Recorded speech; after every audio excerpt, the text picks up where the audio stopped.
नमस्कार दोस्तों, मैं नवनीत एक बार फिर से आपका स्वागत करता हूं मेरे YouTube चैनल नॉलेज एन के में। फ्रेंड्स, आज हम यहां पर बात करने जा रहे हैं मास्टरबेशन यानी कि हस्त मैथुन की। तो इसको लेकर जो है हमारे समाज में कई तरह की मिथ्स हैं, कई तरह की भ्रांतियां हैं, लोग कई तरह की बातें करते हैं, पर एक्चुअल में इसके पीछे हकीकत क्या होती है ये बहुत कम लोगों को पता होता है। तो मास्टरबेशन को जो लेकर भ्रांतियां हैं उसमें क्या क्या है कि ज़्यादा मास्टरबेशन करने से जो है ब्लाइंडनेस की शिकायत हो सकती है, या आप शारीरिक रूप से कमज़ोर हो सकते हैं, या आपका स्पर्म काउंट कम हो सकता है। मेल में इनफर्टिलिटी डेवलप हो सकती है, यानी कि उसमें बच्चे पैदा करने की क्षमता कम हो सकती है। इसके अलावा जो है उनका पेल्विक कर्वेचर जो है वो ख़राब हो सकता है, उसका शेप बिगड़ सकता है, या फिर मास्टरबेशन करने से जो है पेनिस का जो साइज़ होता है वो श्रिंक कर जाता है, छोटा हो जाता है। तो इस तरह की बहुत सारी भ्रांतियाँ जो है हमारे समाज में है।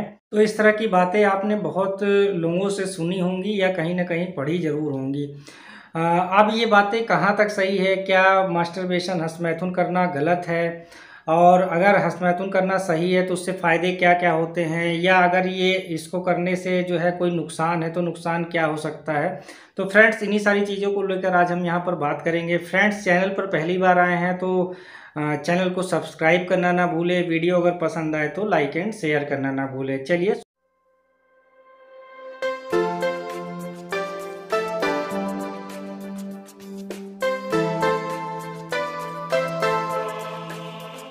मास्टरबेशन करना सही है या गलत है, या फिर अगर कोई इसको करता है तो कितने दिन में इसको करना चाहिए या कितने दिन तक इसको स्टॉप करना चाहिए, इसकी बात हम आगे करेंगे। लेकिन इससे पहले जो है हम लोग ये समझ लेते हैं कि स्पर्म क्या होता है, स्पर्म कहाँ बनता है। हमारी बॉडी में पर डे 50 मिलियन से लेके 150 मिलियन स्पर्म पर डे बनता है। और एक बार जब स्पर्म बनता है तो ये इमेच्योर स्टेज में होता है और लगभग 74 दिन में जो है ये पूरी तरह से मेच्योर हो जाता है। अब जो स्पर्म बनता है वो हमारे टेस्टिस के अंदर बनता है। तो अगर कोई व्यक्ति जो है मास्टरबेशन करता है तो उसका जो स्पर्म है वो बाहर निकल जाता है। तो अगर बाहर जो है स्पर्म निकलता है, इन्वायरमेंट में निकलता है, तो फिर ये कुछ मिनट में ख़त्म हो जाता है। लेकिन अगर स्पर्म जो है किसी फीमेल के वजाइना में जो है अगर निकलता है तो फिर ये लगभग 5 दिन तक सरवाइव कर पाता है। और अगर 5 दिन के अंदर इसका फर्टिलाइजेशन एक के साथ में नहीं होता तो फिर ये भी जो है ख़त्म हो जाता है।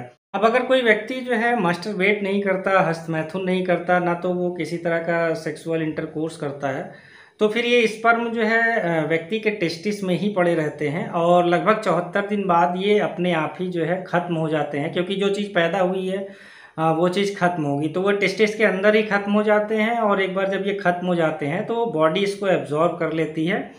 तो ये पूरी प्रोसेस होती है स्पर्म बनने की और स्पर्म के ख़त्म होने में। अब यदि कोई भी व्यक्ति जो है बहुत दिनों तक, लगभग 1 महीने तक, 1.5 महीने तक या उससे भी ज़्यादा समय तक मास्टरबेट नहीं करता, या फिर कोई भी सेक्सुअल जो है इंटरकोर्स नहीं करता, तो इसको ना करने से क्या व्यक्ति के चेहरे पर ग्लो आ जाएगा, उसकी शारीरिक क्षमता बढ़ जाएगी, उसका स्पर्म काउंट बढ़ जाएगा, या स्पर्म की क्वालिटी उसके बहुत ज़्यादा अच्छी हो जाएगी? तो ऐसा कोई भी साइंटिफिक एविडेंस नहीं है। यानी कि इस तरह की बातें करना और इसके पीछे कोई भी तथ्य नहीं है, ये बिल्कुल भी गलत है। बल्कि साइंस ये कहता है कि कोई भी व्यक्ति अगर 5 दिन से ज़्यादा अगर वो मास्टरबेशन नहीं करता है तो फिर उसका स्पर्म काउंट तो थोड़ा सा बढ़ जाएगा, लेकिन जो स्पर्म की क्वालिटी है वो कम हो जाएगी। और स्पर्म का जो डीएनए होता है वो भी काफ़ी ज़्यादा ख़राब हो जाता है। और इससे होगा क्या कि जो फर्टिलिटी है किसी भी आदमी के अंदर वो ख़राब हो जाती है। ये आप उसी तरह से समझिए कि आपकी बॉडी में जो भी चीज़ें बनती है, जैसे आपके बॉडी में अगर यूरिन बनता है तो आपको यूरिन अगर आप रोक के रखेंगे तो उससे आपकी बॉडी को क्या होगा, नुकसान होगा। या फिर आपकी बॉडी में जो स्टूल बनता है, अगर वो स्टूल आप रोक के रखेंगे बॉडी में तो क्या होगा, वो कहीं ना कहीं आपकी बॉडी को नुकसान पहुंचाएगा। तो स्पर्म भी पर डे 50 मिलियन से लेके 150 मिलियन पर डे बनता है।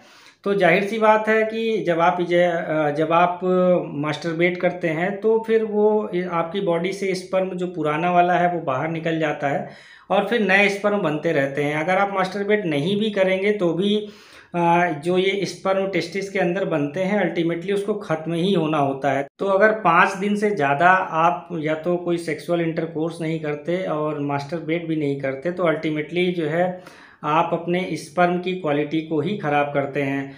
कुछ केसेस में जहाँ पर कुछ जांचें जो है कराई जाती है उस केस में जो है बोला जाता है कि आप जो है 3 से लेकर 5 दिन तक मास्टरबेट ना करें। और ये जांचें जैसे आईवीएफ की जांचें हो सकती हैं या फिर ये सीमेन की जब एनालिसिस करनी होती है तो उसमें ऐसा बोला जाता है कि आप कम से कम 3 से लेकर 5 दिन तक कोई भी सेक्सुअल इंटरकोर्स ना करें या फिर जो है आप मास्टरबेट ना करें। उसके अलावा अगर सीमेन की फ्रीजिंग की जाती है तो वहाँ पर भी ये चीज़ें बोली जाती हैं। ये ऐसा इसलिए बोला जाता है क्योंकि जो भी जांच करने वाला व्यक्ति है उसको जो है पर्याप्त मात्रा में आपका जो सीमेन का सैंपल है वो मिल सके। इसके पीछे केवल एक यही तर्क होता है, बाकी कोई तर्क नहीं होता। मास्टरबेशन करने के फ़ायदे क्या क्या होते हैं तो हम बड़ी जल्दी इसको जान लेते हैं। सबसे पहला, स्ट्रेस कम होता है। तो जो भी लोग जो है मास्टरबेट करते हैं उनको पता होगा कि करने के बाद स्ट्रेस लेवल काफ़ी कम हो जाता है, नींद अच्छी आती है। और अगर किसी का स्ट्रेस लेवल और नींद अच्छी आए तो वो व्यक्ति हमेशा ही स्वस्थ रहता है, क्योंकि ज़्यादातर बीमारियों का जो सबसे बड़ा कारण है वो स्ट्रेस होता है और नींद का पूरा लेना ना होता है। इसके अलावा जो है मास्टरबेट करने से जो है आपका इम्यूनिटी जो है वो भी अच्छी बनी रहती है, यानी कि एक तरह से ये इम्यूनिटी बूस्टर आप इसको कह सकते हैं। इसके अलावा जो है ये आपके सेक्स परफॉर्मेंस को भी काफ़ी ज़्यादा बेटर बनाता है।